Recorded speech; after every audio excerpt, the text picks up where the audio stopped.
Hey guys, this is James with thegraymattersblog.com coming to you on another walk through the beautiful South Texas woods. I've actually got Sharon with me today. Hello.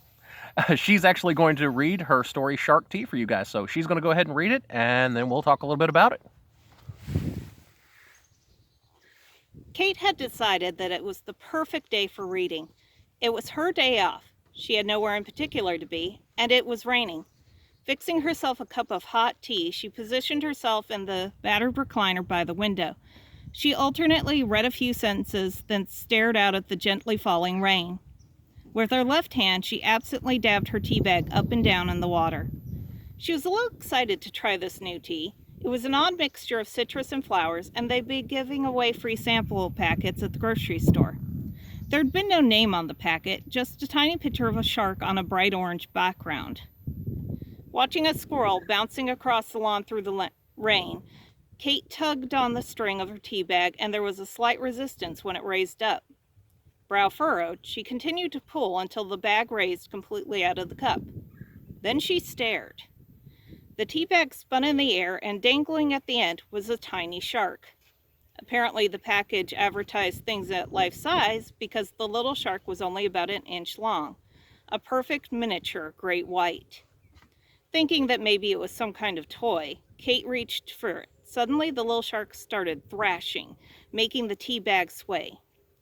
Unable to withstand the minuscule predator, the bottom of the bag tore open. Shark and tea fell back into the murky water below with a splash. Droplets of tea speckled the table, and the empty bag hung limply in Kate's fingers. After a moment, the shark surfaced, violently seizing a piece of flour, then dragging it below.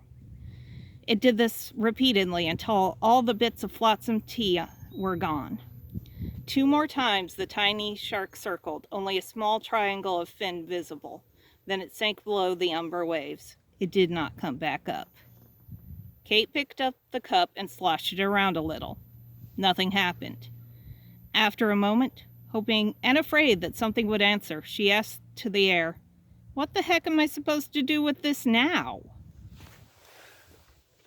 All right, guys, that was Shark Tea, read by the author herself, Sharon Gray. Is there anything you want to say about the poem? Just that, I've heard a lot of people asking about what happens after this.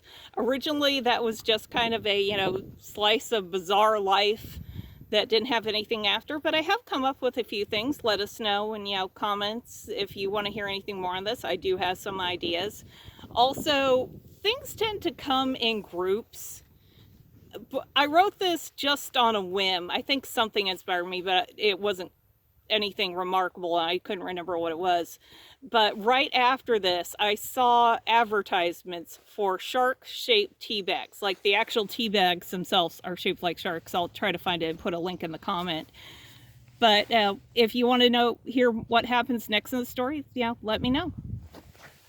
All right, guys, thank you so much for watching. I really hope you guys liked this one. It's really cool actually getting Sharon out here. Let us know if you want to hear her read some more of her stories, and we'll see you on our next walk.